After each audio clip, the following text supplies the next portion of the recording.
All right, everyone, welcome. It is 10:30. Bruchim habaim. I am very pleased and honored to be opening the sixth session of this very important conference, at which I think I want to echo what I think many others have said, namely that we owe a great deal of gratitude to the organizers, above all to Shimon and to Hiram and also to Ohad, both for the organization of the conference under unusually difficult circumstances and ever-changing circumstances, and also over the longer run for the extraordinary work they've done in behalf of judicial independence all around the world, making an enormous difference to the growth of and preservation of the rule of law and of justice globally. It is an honor and a privilege over the years to be participating in this project. We have this morning, Israel time, middle of the night in San Diego, whence I am speaking to you.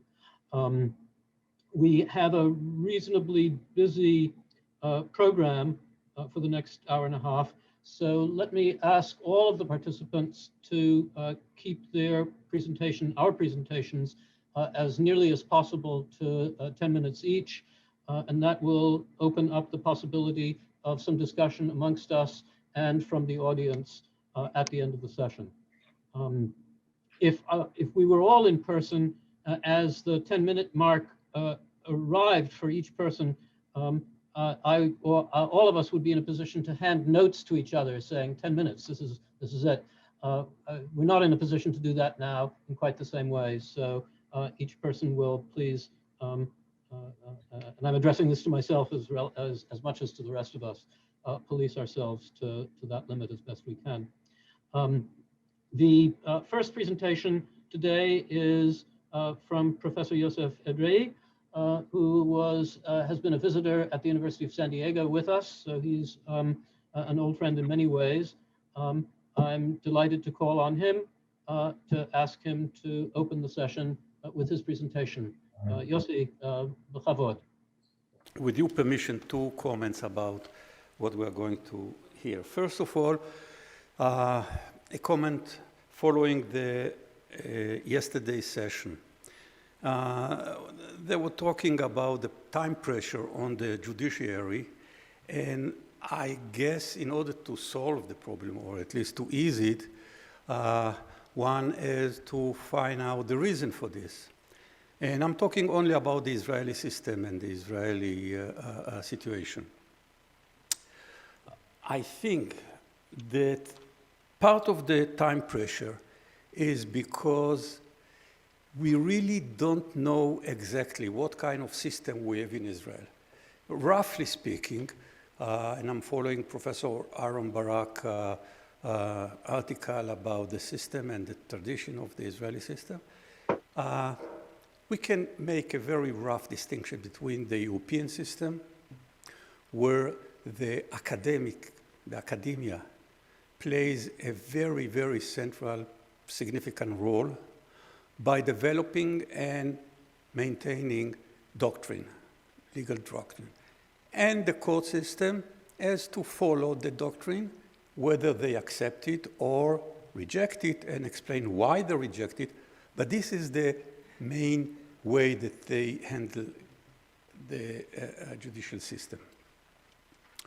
As opposed to the English-American system, where academia don't play a significant role. The most important player are the judges. And in Israel, I don't know what kind of system we have. Professor Barak called it a mixed system. It might be that it's a chaotic system. And let me just remind 2 cases. The first case was Contram. There was a very, very simple question presented to the Supreme Court, the High Court of Justice. Is it possible that a corporation, a firm that used to violate the law, used to confiscate a governmental land, And they were trying to approach to participate in a tent that was published by the government. And the government said, since your very, very naughty behavior in the past, you are not allowed to participate in this tent. And they, of course, came to the Supreme Court. The question was very simple, and all the justices agreed about the end result. But it took them 106 pages to explain their position. And former Vice President of the Supreme Court, Haim wrote a short paper. And he said, I can't understand this. He, by the way, adored the justices, all of them. You know, he respected them, he loved them. But in a very subtle criticism, he said, listen, guys, why do you have to spend this amount of pages since you all agree about the outcome? And one of his remarks was, justices are not supposed to write dissertation. And the problem is that justices and judges tend to write dissertation. It takes a lot of time. I remember one opinion of a district court. The issue was petty issue in the small claim court about, you know, whether the customer was allowed to return a door of a closet in the kitchen. And the judge wrote more than 100 pages on his judgment, on his opinion. So, of course, it takes a lot of time, and it takes a lot of time. It creates the problem of time pressure. The second comment that I would like to make is about the role of fiscal legislation and interpretation in our system. We, I guess, all remember the catchphrase that was adopted by Clinton during his campaign. It's the economy, stupid, he said. And I think he was wrong. It's not the economy system. It's the tax system. No matter what kind of social and economic program you develop and adopt, the last word is with tax system. Let me give you a very, very simple example. We have the law for encouragement of capital investment. A few years ago, the general manager of the Treasury Department in Israel decided to have a revised law, and he put himself as a head of a committee. Nobody heard about this committee, and then changed the concept of the law. Instead of encouraging the peripheral area, the most important thing was export. We don't need encouragement for export. We have a lot of foreign currency. We really don't need it. So every company that export more than 25% of their production are entitled to get a tax incentive. In the center, which means Tel Aviv, the corporate tax rate is 12%, and in the periphery, 6%. The difference is insignificant. And what had happened was very simple. All the high-tech corporations moved to Tel Aviv.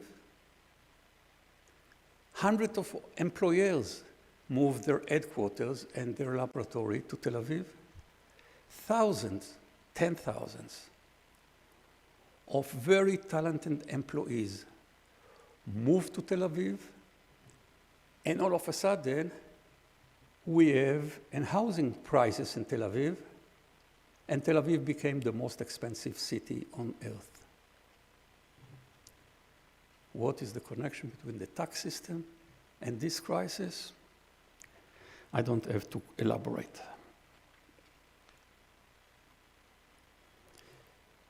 Going back to my topic, social rights for dignified minimum standard of living. Here we have a problem. Justice Barak, President Barak, wrote in a brilliant case, a brilliant opinion about a case, the Mechuyavut case, where he said there is no doubt that in Israel we have a constitutional right for minimum dignified standard of living. There is no doubt about it.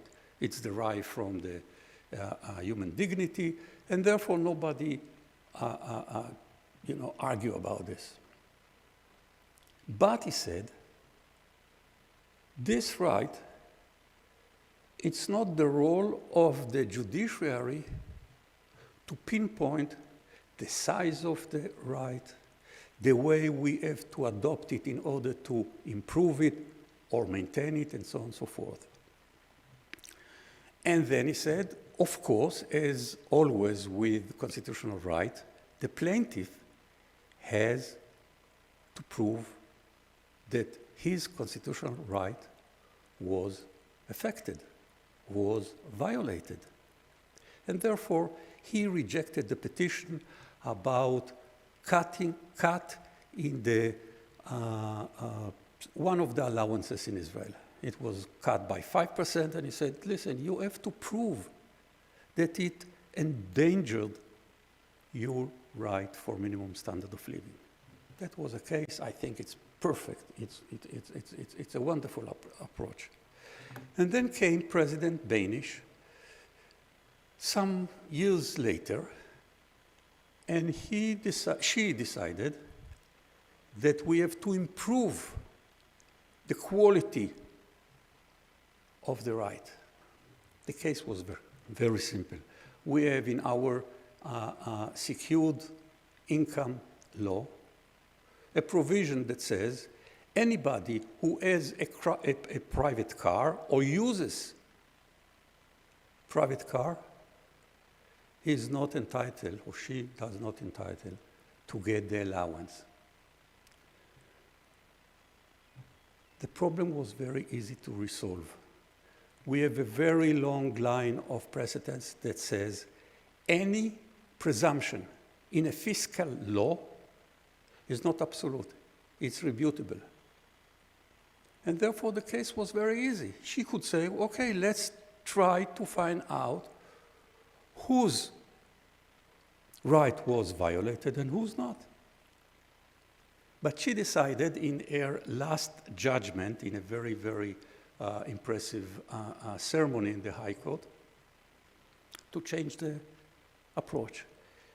And she said, no. This is unreasonable provision in the law. It's violate the standard of living, the minimum standard of living rule, and therefore she invalidated this provision in the law. And I think that this is one of the problems in Israel. Because when we talk about judicial independence, I believe that we have to, the judiciary has to earn it. And earning, I mean to approach, to adopt the self-restraint.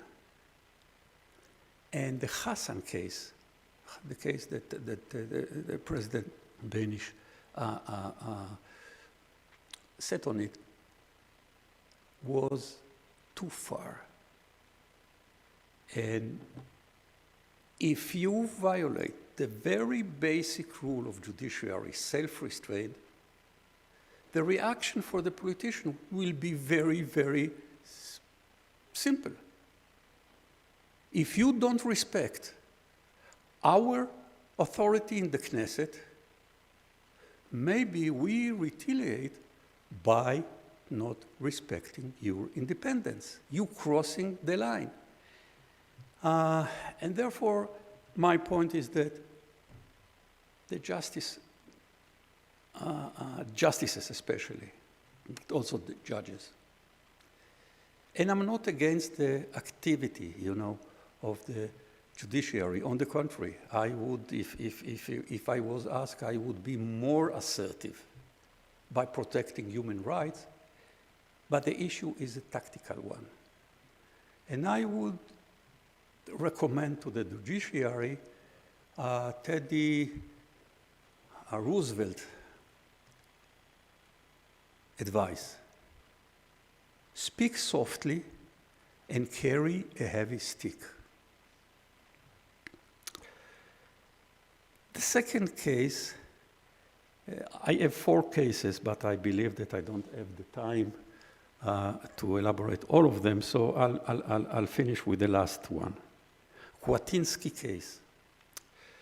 The government tried to solve the housing crisis in Israel. And one of the measures that they took was to impose a special property tax on anybody in Israel that owns more than 2 apartments or houses. And also, the same rule was applied to foreign investors in real estate in Israel. Of course, the interested group brought the case to the Supreme Court. And the majority, 4 justices, decided they didn't deal with the substance of the law, they dealt with the process, the way the Knesset adopted and approved this law, and they concluded this was wrong. The whole process violated the basic right of the Knesset member for participation, and therefore they declared they invalidated the law. The minority justice, Justice Mazuz, who is very well known with his social approach, was in the minority and said, listen, we have too many precedents that says that such process are not a reason for us to intervene.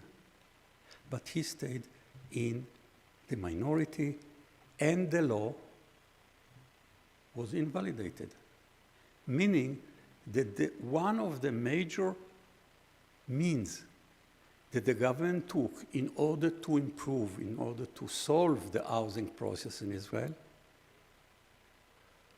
was eliminated by the Supreme Court.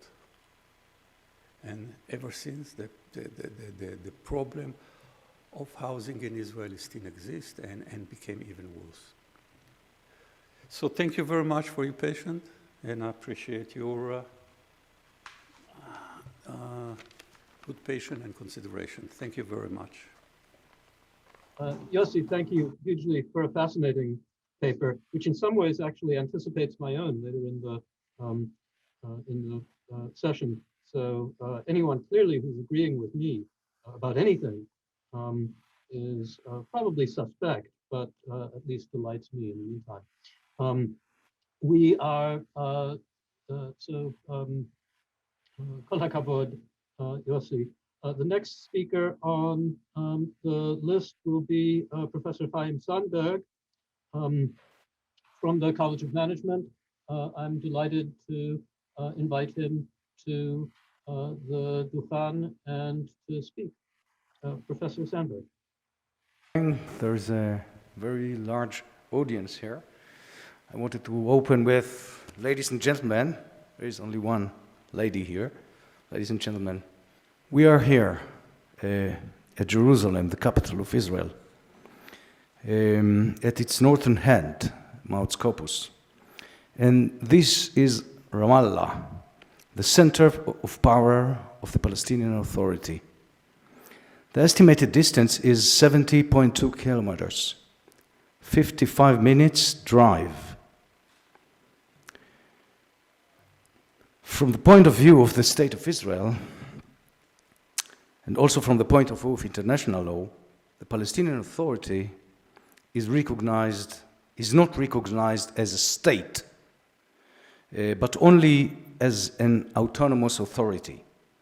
The Palestinian Authority sees itself as a state. And only few know that the Palestinian Authority, hereafter PA, has a hierarchical court system. Until 2016, it was headed by the Supreme Court of the Palestinian Authority, the Mahkama al-Ulya, and until then, the court has three functions. It served as a high court of appeals, a high court of justice, and as a constitutional court. The Palestinian Basic Law, whose status is as a constitution, sets out a principle of separation of power. It declares that the judiciary is independent and the judges are independent. So does the Palestinian Judiciary Act. The authority to appoint the Supreme Court justices of the PA and its president rests with the PA president, Mahmoud Abbas, in the left of the side. The Palestinian law, under the Palestinian law, the president of the PA must do so in accordance with a placement, tansib, a kind of recommendation he receives from the Supreme Judicial Council, which is a body composed of judges and headed by the president of the Supreme Court. This was the primary arena in which Palestinian judiciary had and still has to fight for its independence. Since coming to power in 2005, Abbas has battled with the judges over the role of the judiciary in the appointment of the person who would head the system, the president of the Supreme Court and the head of the Supreme Judicial Council. At the beginning of his term, Abbas exercised his authority to appoint to the tenure, a president of the court without regard to the judge recommendation. And this is how Abbas appointed Isa Abu Sharar, which you see in front of you, to the post in 2005, a few months before Abu Sharar reached retirement age of 70 years. In 2009 and in 2014, Abbas appointed to the post again, without consulting the judges, jurists who served as justice ministers, but had never served as judges. By 2014, in the lead up to the appointment of resigning Justice Minister Ali Mahana, in the right side of the slide, to head the Supreme Court, the judges began to rebel. The former president of the Supreme Court resigned, the Judicial Council convened and appointed the Vice President, Justice Sami Sarsour, on the upper left side of the slide, to replace him temporarily. The Council also sent a public letter to President Abbas asking for time to make decisions regarding the appointment of a new president. Abbas was unimpressed and appointed Mahana on the same day. About a year later, a petition was filed in the Supreme Court to disqualify the appointment. The petition was filed by attorney Nail El-Khouch from Nablus, down to the left, who is known as a consistent and public critic of the violation of judiciary's independence. The Supreme Court overturned Abbas' decision to appoint Mahana as its president. The court held that the need to receive the Judicial Council's placement prior to the appointment is a condition for its validity. He further stated that the moral and material damage is particularly severe because Mahana is not an ordinary judge. He is at the head of the judicial hierarchy. The Supreme Court decision led to the termination of the tenure of its head, Ali Mahna, just 1 year after his appointment. It was undoubtedly a brave decision. I am not sure that in your countries would have had the courage, the judges would have the courage to make such a decision. However, the 3 Palestinian judges who made such a decision, and you see them in front of you now, were forced to retire early in July 2019 under President Abbas' so-called legislative reform. How did it happen? Let's see. Ali Mahna resigned. This time Abbas was forced to accept the Judicial Council's recommendation and appointed Justice Sami Sarsour as President of the Supreme Court. But a series of moves ultimately led not only to Sarsour's dismissal and the removal of all senior members of the Supreme Court, but also to the Supreme Court's dissolution of powers as both constitutional and administrative court. Abbas wanted to get rid of Sarsour, and the first step he took to do so was to appoint him a first deputy against his will. In addition, a new player was added to the mix, Constitutional Court, that Abbas established in 2016 and entrusted with the authority to carry out constitutional review, formally vested with the Supreme Court. You can see this is what was the situation before 2016, and this is what happened after 2016. You see in the middle the constitutional authorities of the Supreme Court. Now there is a high constitutional court. The senior staff of the Supreme Court was excluded from the composition of the new Constitutional Court, and President Abbas retained the authority to appoint the judges of the new Constitutional Court and limited their term of office to 6 years. And this is the judges of the new Constitutional Court. The first ruling of the Constitutional Court held that there was no defect in Abbas's attempt to force the appointment of the first deputy of the Supreme Court. And this ruling was published on the same day that the Supreme Court, you see, this is the decision of the Supreme Court, and this is the decision of the High Court, the High Constitutional Court. In the same day that the Supreme Court decided to cancel the same appointment of the deputy in a petition filed by a retired Supreme Court judge. The events erupted into the public sphere. On September 2016, the judges took the streets to protest. You can activate the movie.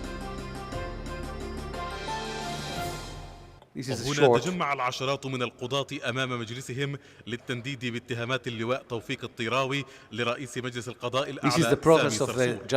القضية بدأت بعد أن اتهم الطيراوي صرصور بتغيير شهادة ميلاده لزيادة فترة بقائه في منصبه، واتهمه أيضا بتوجيه أحد القضاة الموالين له للطعن بمرسوم الرئاسي Okay. During the demonstration on the steps of the Supreme Court, there was a poster raising an independent judiciary, a strong state. The immediate result was that Sami Sarsour, the president of the Supreme Court, was summoned to Abbas' office to be notified that Abbas was accepting Sarsour's so-called resignation. Now the time of reform of the judicial system had arrived. The reform was designed by a committee of academics appointed by Abbas, headed by Sarsour's former first deputy, Judge Imad Salim Saad. It is now clear why Abbas was fighting for his appointment. Saad became president of the Supreme Court and prepared the payback day. Payback day indeed came. In 2019, Abbas dissolved the Judicial Council, reappointed Abu Sharar, 89 at the time, to head a temporary Judicial Council, and stipulated a new law that the retirement age of judges would go down from 70 years to 60 years. All senior Supreme Court judges retired thus at once, and 16 judges had to appeal to the Constitutional Court to reverse the evil law. The retroactive application of the legislation was indeed abolished by the Constitutional Court. But when the retired judges returned to the chambers, the temporary Judicial Council recommended that Abbas end their tenure. This time around, the Constitutional Court denied the petition of the judges. For Israeli observers, what happens just a few kilometers north of Jerusalem can seem like a distant nightmare. After all, Israel can take pride in its own legal system. The process of appointment of judges reflects all the governing authorities. The term of office for judges is fixed. The senior judges stand at the head of the Supreme Court, and the court is empowered to carry out constitutional and administrative justice review. Yet, a peek beyond the fence can also serve as a warning sign of what might happen if the basic guarantees for the independence of the judiciary is undermined. And the Palestinians are far from only system where the dismantling of checks and balances is undermining the judiciary's power. Hungary and Poland are recent examples among others, and they should serve as a warning. You can see here in the slide that even the posters lifted by demonstrators in Hungary, Poland, and Ramallah are the same. Judges and public are calling for maintaining the independence of the judiciary. And I will finish with what the late Israeli Supreme Court Judge Michael Cheshin wrote.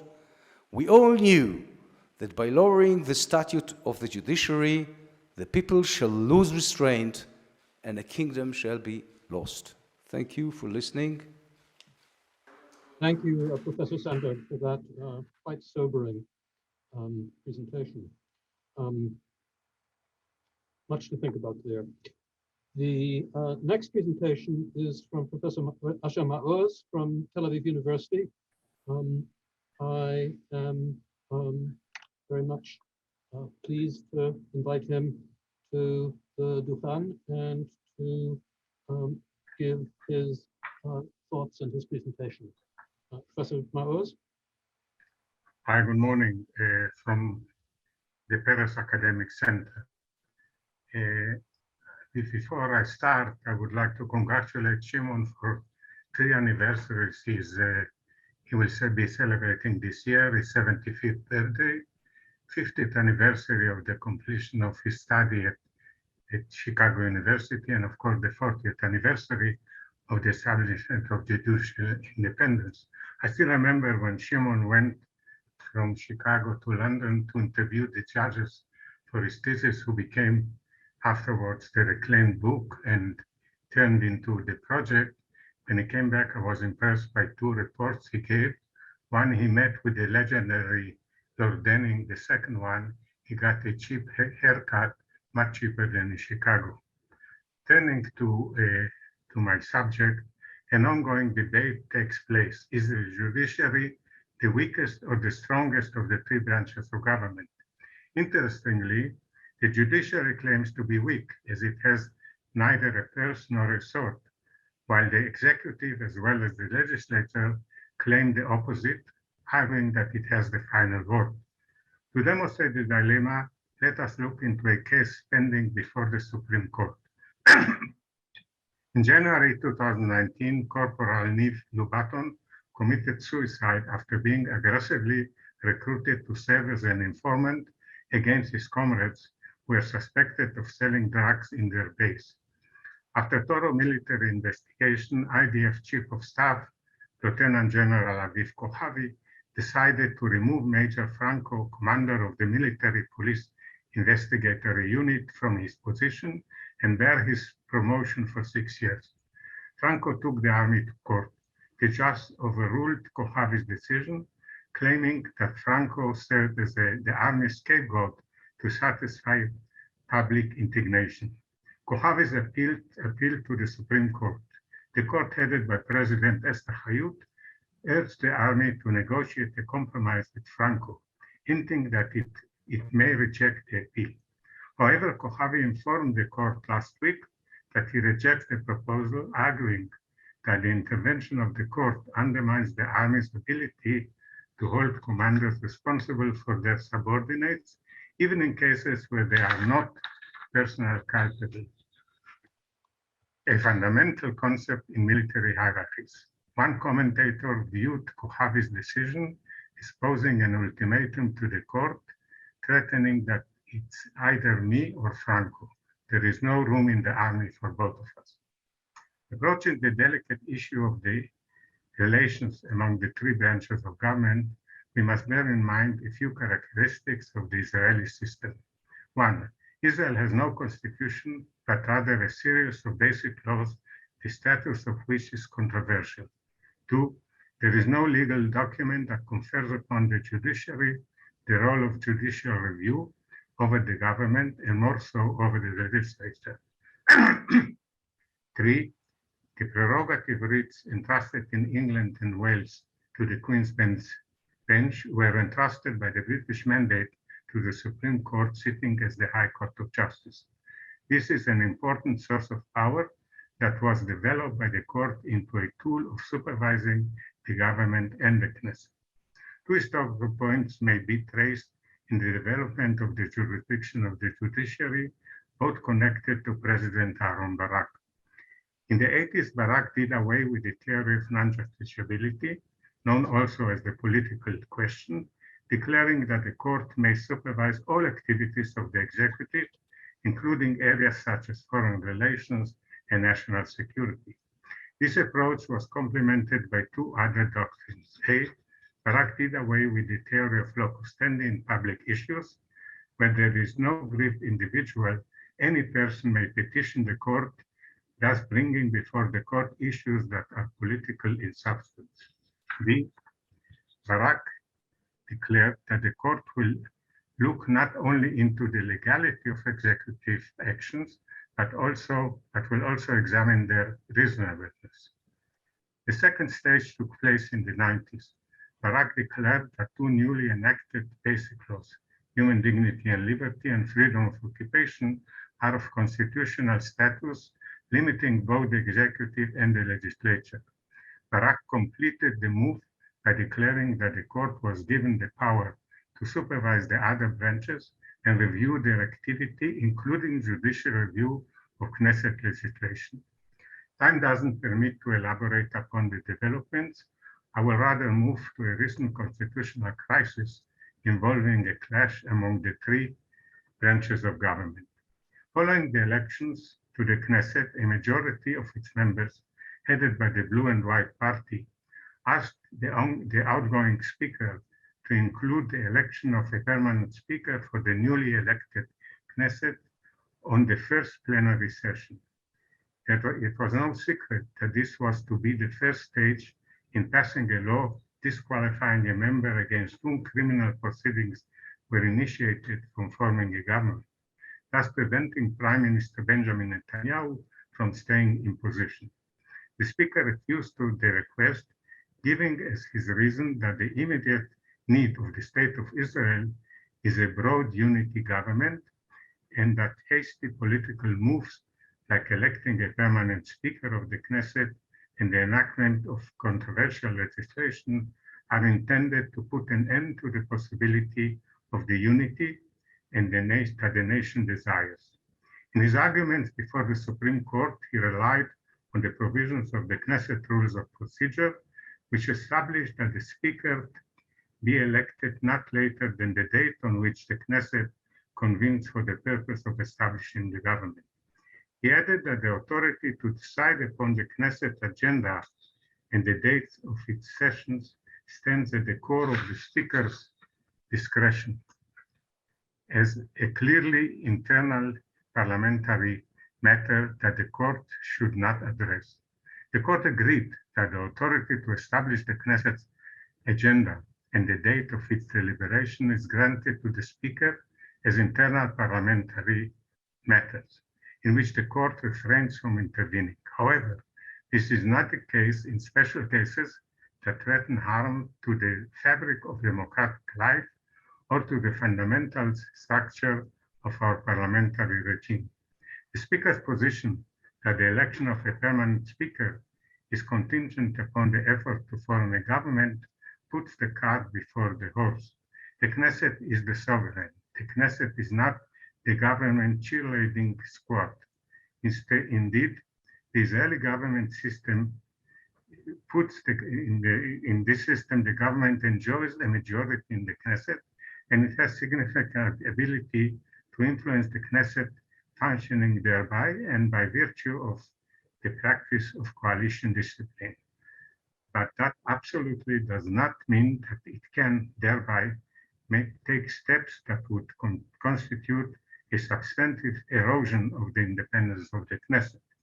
The Speaker's refusal to allow the Knesset plenum to vote on the election of a permanent Speaker undermines the foundation of the democratic process. It harms the status of the Knesset as an independent branch of government and the process of governmental transition. Therefore, in these circumstances, there is no recourse but to conclude that we are concerned with one of those exceptional cases in which the intervention of this court is required in order to prevent harm to our parliamentary system of government. In an unprecedented decision, the court ordered the Speaker to convene the Knesset plenum within 2 days for the purpose of electing a permanent Speaker. This was just not the end of the story. The Speaker refrained from obeying the court's order, declaring that it infringes upon his conscience, and submitted his resignation close to the end of the period prescribed by the court. By doing so, and since his resignation would come into force after 48 hours only, he gained extra time for Netanyahu to go on with his efforts to form a government. In contempt of court proceedings, the Supreme Court ordered that regardless of the Speaker still being in office, the most veteran Knesset member will be empowered to convene the plenary immediately in order to elect a new Speaker. The court was aware of the fact that the order issued is not based on written law, yet being faced with what it called an unprecedented infringement of the rule of law, the court found it appropriate to order unprecedented remedies. Yet this was just the first stage of the ongoing unbelievable story. When the Knesset convened, members of the Blue and White Party were surprised to learn that their leader, Benny Gantz, is running for the position against the party's candidate and was indeed elected with the votes of Netanyahu and the Likud party. Soon after, a rotation government was formed in which Netanyahu became prime minister. Gantz, who joined the government with part of his members of his party, would replace Netanyahu in the middle of the term. This never happened. Netanyahu refused to table a budget law, trying to push it as close as possible to the rotation date. His plan was to have the law fail, thus leading to the dissolvement of the Knesset and to new elections. In the meanwhile, Netanyahu would continue to act as interim prime minister. Netanyahu was successful once in pushing the date for passing the budget law. However, he failed in his second attempt, and although the Likud party headed by Netanyahu came out first in the elections, he failed to form a government. Instead, a fragile coalition of 61 members of the Knesset, including Gantz's faction, formed a new government headed by Bennett. This may not be the end of the story. The Likud is courting Gantz, trying to convince him to defect from the Bennett government, and form a government with the Likud serving as prime minister for the full term. So far, however, Gantz hasn't taken the risk. Wasn't it Holmes who taught us that hard cases make bad law? Thank you. Thank you, Professor Asher Maoz, for a fascinating and ongoing story.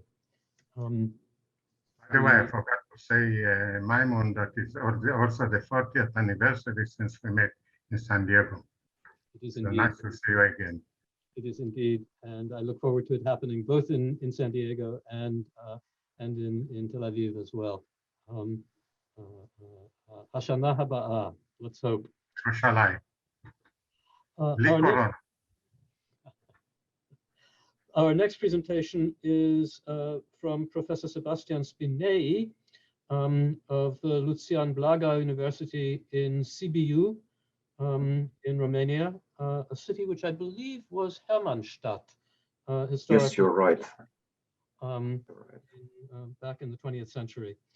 So welcome, Professor Spinei, and I am honored and happy to invite you to share your presentation with us. Thank you so much. Thank you so much. Also, thank you so much for the invitation. I'm very glad and honored to be here today. And thank you also for specifying that I'm coming from Romania. I was going to do it myself because it gives some context regarding the things I'm going to speak about. Romania has had its share of bumpy roads in recent history, and the problem of the independence of judiciary was, and it is very important also in Romania, and also had its history. I will start by asking a question. Why do we value judicial independence? Why do we talk about it? Why do we underline it? And I will say that this is judicial independence. It's a means to an end. It is a condition that ensures that the justice system renders good justice, quality justice, and that this way public confidence in justice is also ensured. And public confidence in justice is, as someone said, the most valuable asset that this branch possesses, and one of the most valuable foundations of a nation. I will also say, I was talking about good justice. I will also say that there is another formula, another syntagm, the good judge. I recently found some writings about this thing, the good judge. I will say that having in mind what I said earlier, the good judge is independent and impartial, but there are also more conditions to be fulfilled. I was saying that I found these past days some of the most wonderful things said about this figure, a good judge. The author of this list of conditions said as follows. She said actually that the good judge is diligent, demonstrating a strong work ethic, and well, it is also respectful, courteous, patient, even-keeled, collaborative, and collegial. The good judge demonstrates appropriate judicial humility and a commitment to fairness.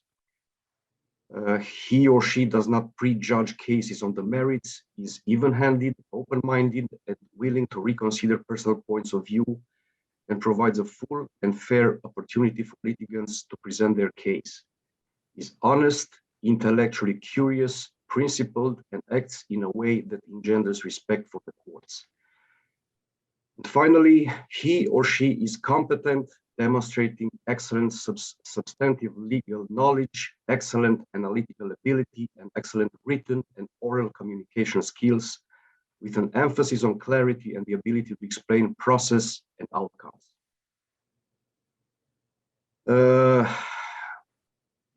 Going further, this is what a good judge must look everywhere in the world. I will get to more to the point to Romania, and I will say about, that in Romania, before the overthrow of the communist regime in 1989, the members of judiciary were probably susceptible to take orders from party officials, Communist Party. After 1989, the history continues, the politically appointed justice minister exercised all prerogative concerning the magistrate's career and legal responsibility. So the government had instruments to control and interfere with the justice administration. But in 2004, the Superior Magistracy Council, which is the self-governing body of the judiciary, took up these prerogatives. So this way, the independence of judges was ensured, starting, I repeat, in 2004.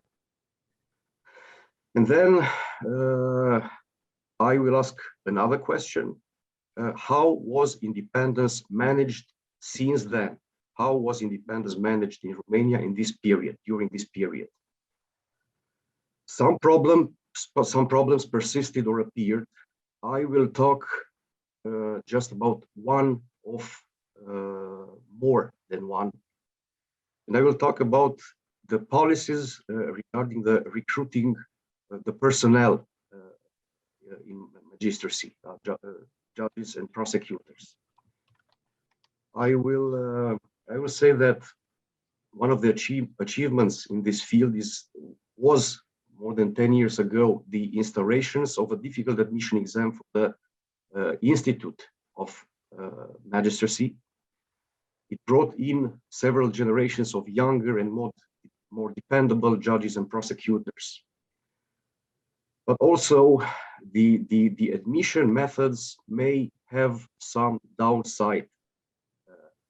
This I was writing more than 10 years ago about these downsides of the admission methods. The main one is the fact that a multiple choice test is used for the admission, was during this period used for the admission exams. And even if this is more comfortable for the examiners and seems more equitable for the candidates, I repeat, I was saying this, writing this more than 10 years ago, I considered that it was and it is more suitable for the driving school than for a law graduate. I was writing that the tests are inadequate in the sense that they demand a huge amount of incidental details, thus verifying the storage of information and not the reasoning skills, the ability of elaborating on a topic or of solving a case. This kind of admission test has an intriguing result, namely that for a number of years, the best-selling law books were mere summaries or briefs of legal disciplines instead of the classical treatises or course books, because you don't need books to pass the multiple choice exam. So the students were adapting to the requirements of the exam. We are not reading books anymore. We read these briefs of legal disciplines. And today, 17 years later, after the moment, that starting point, 2004, let's say, we're confronted with the confirmations of earlier warnings. What happened this year was that the first time since 2004, the exam also included a free response test. After the exam, we had, well, in a meeting with the law faculties in Romania, the president of the Superior Magistracy Council informed that candidates performed very poorly at the free response test. showing precisely the lack of ability of elaborating on a topic, poor skills of articulating phrases, poor common language and legal terminology. This is one story I wanted to present, and the other one, I think it's in the same line. Some weeks ago, there was another meeting with a member of the Romanian Parliament who was proposing, as a short-term measure to unburden the courts, an amendment of the Code of Civil Procedure to eliminate the obligation for the courts to mention in the final judgment the submissions and arguments of the parties. There was a debate, and there were opinions against and in favor of the proposal. I find it interesting that one of those against it was a judge with a 30-year career who argued that those mentions are meant to ensure the right of the parties to a fair trial. I will also remind that this is a principle in many sources. There's an old saying. Okay, I will give you just one of these sayings. Quod non est in actis, non est in mundo. So this was the opinion of this judge with 30 years career. I will also tell you that an enthusiast approval of the proposal came from a young attorney. Third, I have to say that attorneys are also admitted in the profession based on a multiple choice test. I am almost to the end of my presentation. I will say as a conclusion that people without readings won't make good judges and good lawyers, regardless of their independence. That position of the young lawyer, I think, came from this lack of readings. I will say, nevertheless, that there's a good news. In the future, free response test will continue to be used for the judiciary exam. The law faculties are committed to review their current standards and requirements. So there is also hope in the future that we will be able to provide, train good judges and also good lawyers. I will stop here. Thank you so much. Thank you very much, Professor Spinei. It's a reminder, I think, to all of us, especially in academic life, that there's a close relationship between the integrity of the academic endeavor, especially the legal academy, and the integrity of the judicial system and of the rule of law, and where the academic integrity of our university law schools is impaired, as there's good reason to think it is increasingly and worrisomely in the United States and elsewhere. That's a problem not just for academic integrity, but for the just functioning of the legal system altogether. So I think there's a great deal to think about, not just in Romania, which has had indeed a bumpy history, not just recently, but throughout the 20th century, but in other countries, our own countries as well, which we can only hope will have a less bumpy history than Romania had in the 20th century. I am pleased to now, in a sense, call on Dr. Mónica Castillejos-Aragón, who is not able to be physically present with us in real time, as it were, but who has pre-recorded her presentation, and I am pleased to and looking forward to her presentation, which we will now offer. So Professor Mónica Castillejos-Aragón from the University of California at Berkeley School of Law. Before I begin my presentation, I would like to thank Professor Szymon Chytryk for organizing this conference and for his endless contribution to the discussion of judicial independence around the world. Although I deeply regret being unable to travel to participate in person for this conference, I'm greatly honored to virtually share this panel with such distinguished scholars. So, over the past couple of years, we have witnessed how governments have taken extraordinary measures to mitigate the spread of the COVID-19 in their countries, including shelter-in-place measures and the use of the military to enforce curfews, as well as restrictions on the right of movement, among many other measures. The conventional wisdom holds that courts perform poorly as guardians of the liberty during crisis, and claim that judicial review has largely failed to protect individual rights when their protection is most needed. And there are different persuasive reasons to support such claim. Some scholarly research, for example, argues that judges are part of the government, and since they are part of the government, they are likely to identify with the government interests during challenging times. Other set of literature also argues that assessing the executive policies during an emergency is fundamentally difficult, particularly because judges' information is often asymmetric in comparison to the executive access to current information. And yet, there is another portion of research that suggests that in times of emergency, there are concerns that judges' credibility and legitimacy might be tested, which would eventually trigger the executive defiance of the court's decisions. And finally, from a political science perspective, scholars had envisioned that courts will only challenge political actors in defense of the rights and the rule of law if the political context allows them to do so. For example, when there is political fragmentation in all branches of government. But as Professor Lisa Inblick observes, something other than political fragmentation is needed to understand assertive judicial behavior.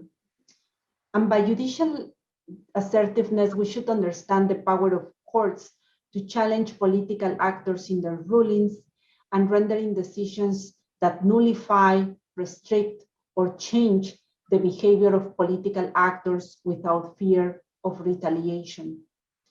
And because of recent country developments, for this presentation, I would like to discuss how the latest behavior of the Constitutional Chamber in El Salvador challenges those propositions and suggests perhaps a different account to understand and assess judicial behavior in times of emergency.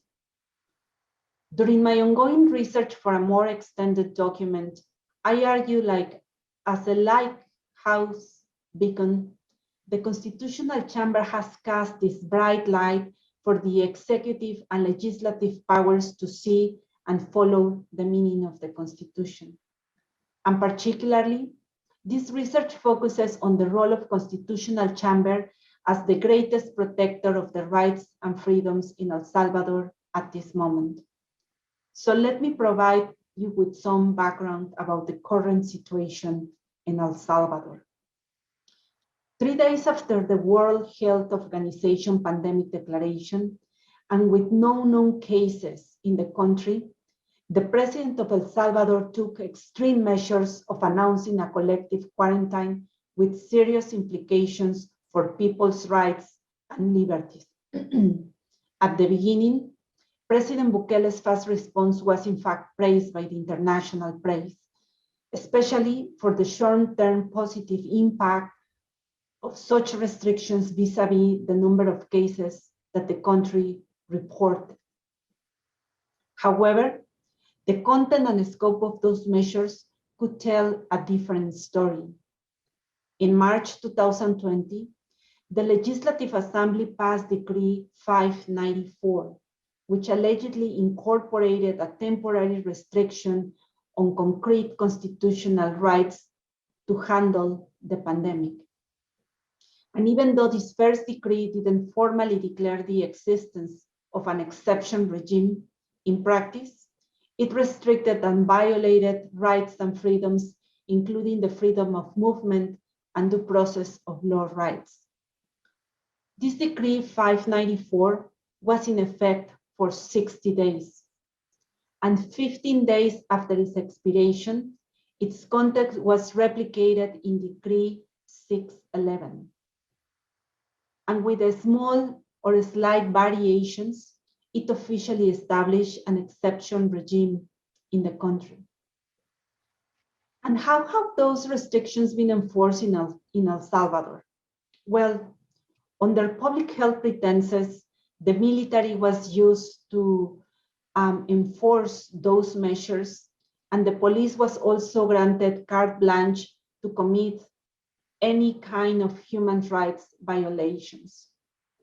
And since 2020, hundreds of Salvadorians have been illegally detained or arrested in overcrowded quarantine centers called Centros de Convención in Spanish, with proven unsanitary conditions. Videos have circulated and showing how the police officers are beating citizens for violating the quarantine measures, as well as police officers forcing a group of men to walk in line down the streets with their hands on their heads and shouting, "I don't have to leave my house." And these are only a couple of examples. So why is it significant to assess the case of El Salvador when discussing judicial responses during emergency and crisis? El Salvador measures have raised serious concerns about their constitutionality and the possible erosion of civil rights, as well as long-term effects on democratic governance. In fact, plaintiffs filed various lawsuits challenging the constitutionality of Decree 594, and the Constitutional Chamber admitted all these cases. But here there is an interesting detail as well. So while the Chamber was still processing each lawsuit, the decree lost force and expired. And to avoid judicial review, the Legislative Assembly issued Decree 611. And this decree would officially establish a collective quarantine order, as I mentioned earlier. However, on June 8, 2020, the Constitutional Chamber issued a landmark decision in Constitucionalidad 21-2020 that struck down the Decree 611 that had suspended rights and liberties aiming to control the pandemic. But what is most interesting is that the Constitutional Chamber circumvented that legislative tactic by using the so-called transfer of constitutional control doctrine. And that doctrine was used as a judicial remedy to review the content of the now expired Decree 594 in light of the language adopted in Decree 611. Basically, this doctrine prevents fraud on the Constitution, and it would also preclude the legislator from repealing a normative body and transferring its content to a newly enacted body to avoid judicial review. And the Constitutional Chamber held that such legislative practice was simply fraudulent. And of course, the Chamber's decision unleashed reactions from the political power, which attempted to defy the court's decision without much success.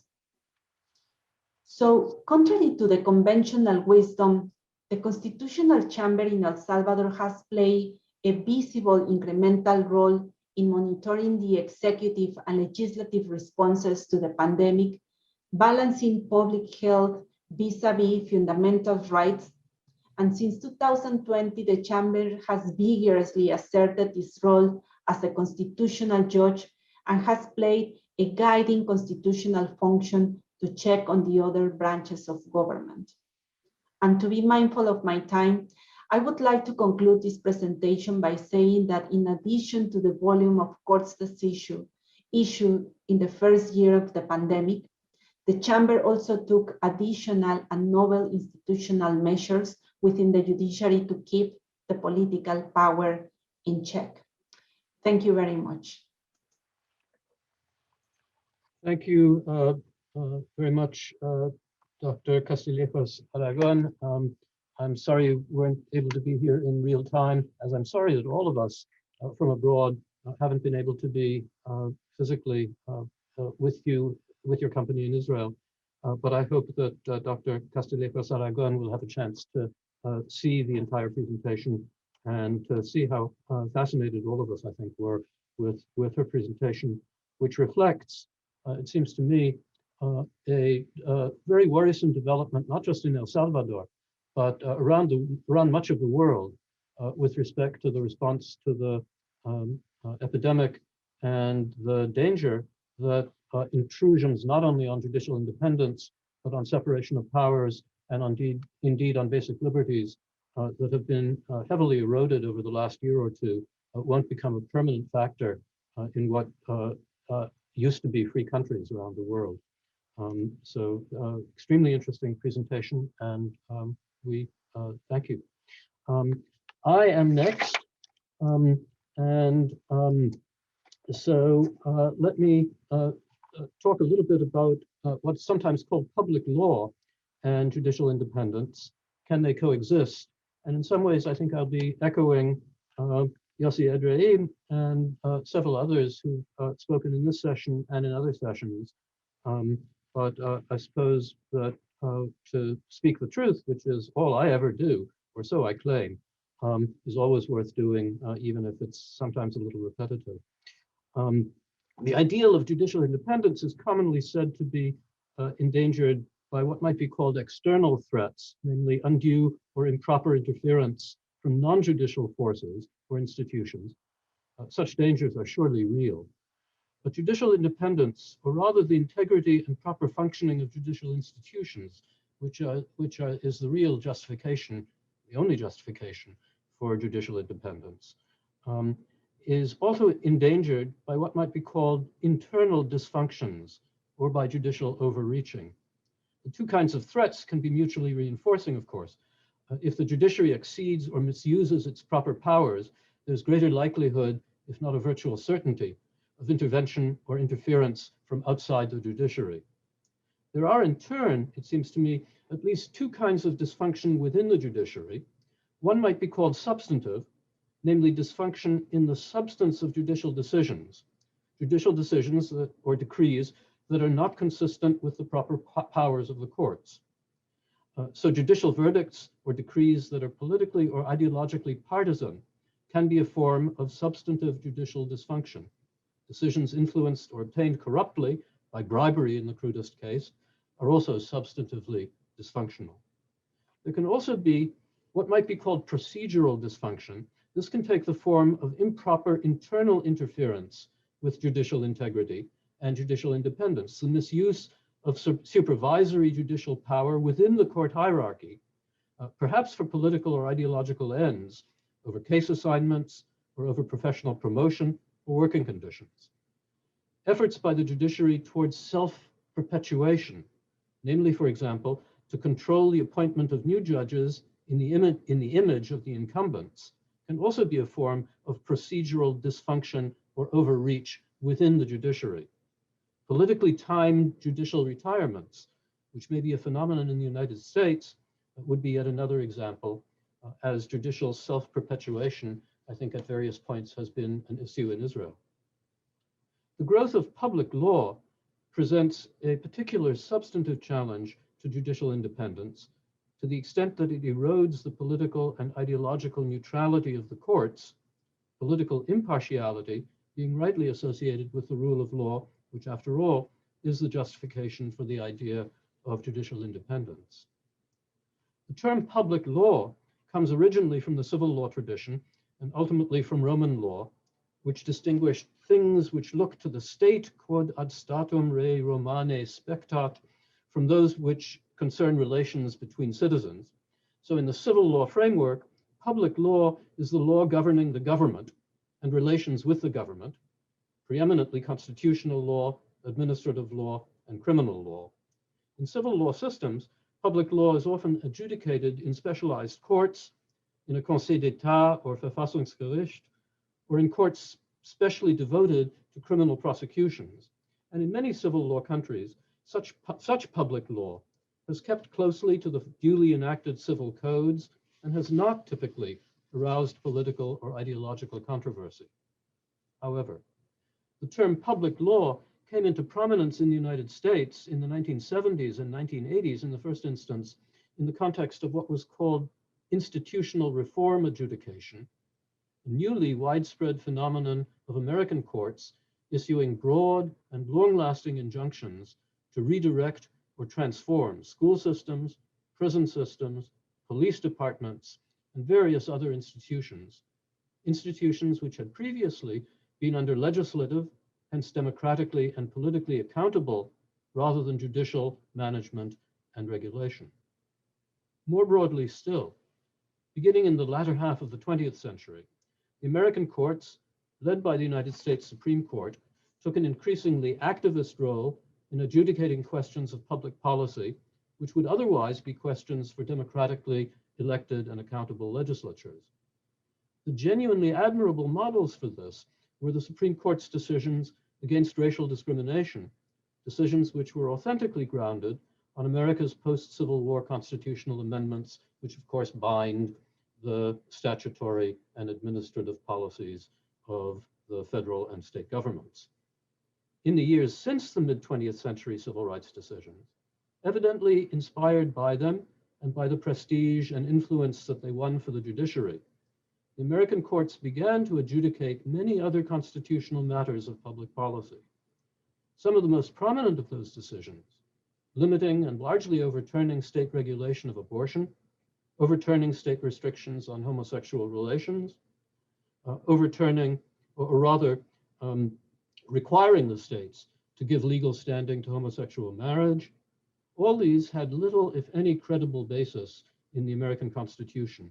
At least, it is fair to say that virtually no one who doesn't approve of the outcome of those decisions as a policy matter thinks that there's any legitimate constitutional or legal basis for them as a judicial matter, and quite a few legally sophisticated people who do like the outcomes as a matter of policy nonetheless acknowledge that the Supreme Court could offer little or no constitutional or legal justification for decreeing these results judicially. In the eyes of many Americans, these public law decisions reflect not so much judicial independence as an illegitimate claim to judicial supremacy. Something of the same phenomenon has developed in recent decades elsewhere in the world, in countries where judicial activism of the American sort was unknown, if not unthinkable, until very recently. There's the growing power of judges in European countries to make public policy under the banner of European norms and international treaties, notably human rights treaties, which are often vague and open-ended, and which therefore seem to invite judicial overreaching. A euphemism for this is teleological adjudication, which can mean interpreting or pushing, not to say twisting, the law in a particular direction or towards a particular goal. One typical such goal is more power for the European Union and its institutions at the expense of democratic self-government in the European Union member states.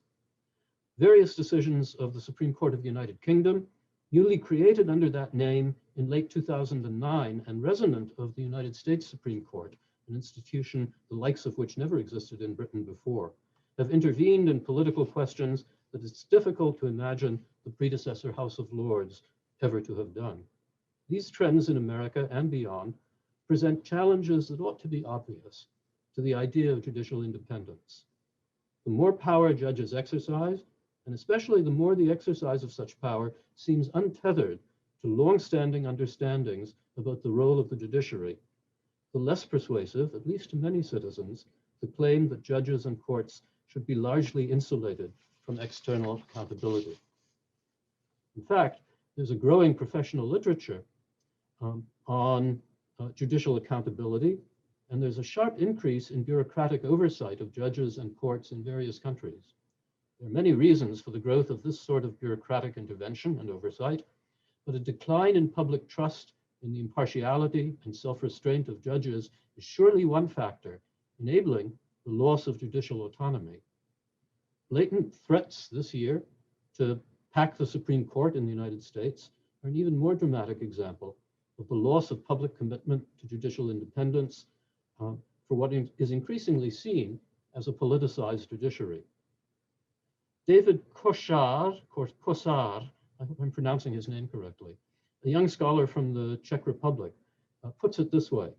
It is, and I'm quoting him, clear that judges wield significant power in contemporary societies and that the least dangerous branch label, alluded to earlier in our session here today, the least dangerous branch label for the judiciary is today misleading at best.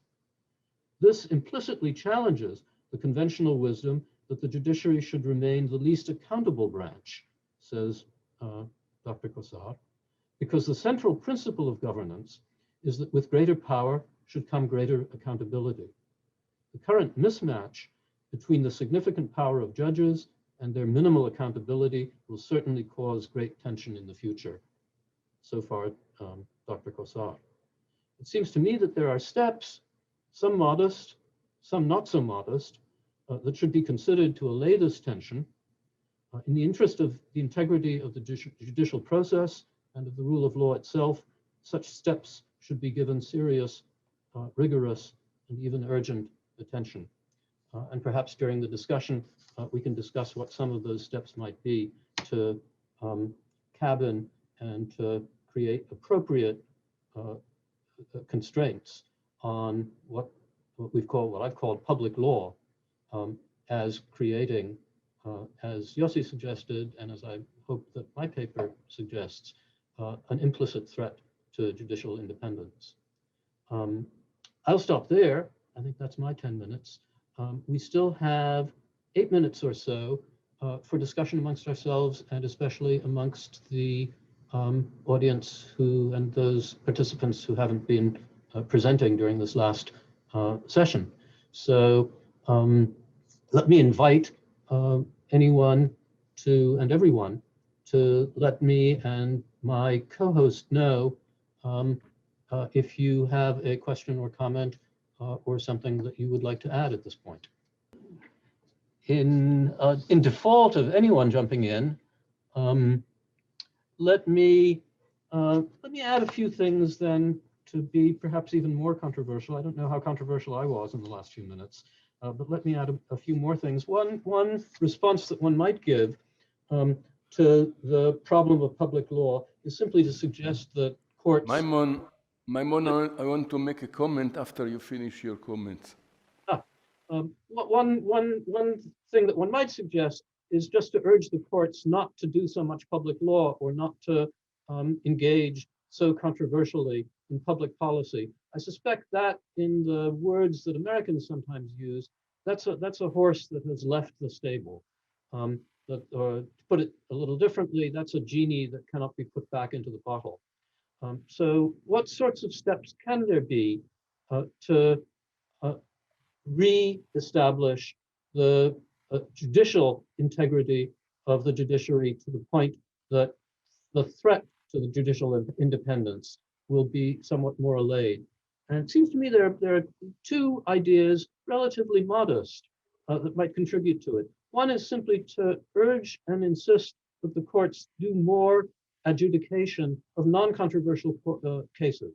There has been a movement in the United States, in Britain, and I think to some extent in other countries as well, for courts, especially the highest courts, to adjudicate fewer and to take fewer what in American terms would be called common law, tort, contract, not politically non-controversial cases, and to feel that that's below the dignity of the highest court, of the Supreme Court, and that we as a Supreme Court are really going to concentrate on the politically most controversial questions. Seems to me that that's a dangerous development in the practice of the Supreme Courts, both of this country, the United States, and in the UK, and I think elsewhere as well. I've written a piece about that called Keeping It Private. There are lots of other ideas which others of you may have as well. Let me turn it over to Shimon, who is at the Dukhan and I think has some additional thoughts. This session, is inclined towards self-restraint, beginning with the first presentation of our friend Yossi Edrey, continuing with the presentation of Maimon, the chairman, and I think the other presentations, in fact, tell us how difficult it is to be in other jurisdictions, like the story we heard about the Palestinian Authority of repeated dismissals of judicial officers and the repeated refusal of really enforcement of judicial decisions. And going on to the reference of Professor Sandberg to Germany, to Hungary and Poland, and going on to what is happening in Romania as well, I think that the balance is lying between those two. That is, if we don't have an activist judicial authority, we as Haim said, and quoting Justice Hashin, that if we have excessive self-restraint, so we have to be careful. I'm normally not using self-restraint. I'm using the terminology of fine-tuning. Fine-tuning is a better statement of the strategy that the Supreme Court in Israel and other countries are using. That is, do not trespass the boundaries of territories of the other branches. If you trespass those boundaries, you are disturbing the principle and the doctrine of separation of powers, and you are also disturbing the balances that should be maintained between the various powers. What Asher says about the decision regarding the Speaker of the Knesset, who refused, in fact, to hold elections in the Knesset for the Speaker, and what you mentioned, Yossi, regarding Kwatinsky, that in fact has set aside the statute on what we call third apartment tax, on the basis of the procedural deficiencies. I would say that Kwatinsky was not correct, because the whole process of voting in the Knesset is always the same. So if you set aside a particular piece of legislation for this, you might be in a situation of having to set aside so many decisions of Parliament, and that would be very, very inappropriate in terms of balancing between the powers. So just to say that I prefer the use of fine-tuning rather than the use of self-restraint. Self-restraint means that we are really hands-off of difficult or controversial issues, but fine-tuning means we still maintain the right of standing, we still maintain a flexible doctrine of justiciability, but we are asking the court to be very careful. Shimon, thank you, not just for this, but for all the extraordinary work of this conference and for all these decades of an enormous, really incomparable contribution around the world to the rule of law and integrity. I see on my screen the balances, the arbayim, which are the symbol of this conference, and I think they are especially appropriate to those last thoughts of Shimon's. We are out of time. I thank all the participants very warmly and very gratefully, kol hakavod, and everyone who has participated by being here for this session. Thank you hugely. there's now a break, and there will be a next session chaired by Lord Thomas in half an hour. So I think we're all looking forward to that as well. In the meantime, Kol Tuv, all the best to everyone, and looking forward to meeting in person, hopefully this year. Hashana Hazot, this year, not just next year, in Jerusalem, and especially together in person with each other. I think we're all looking forward to that. So many, many thanks, and all the best to everyone.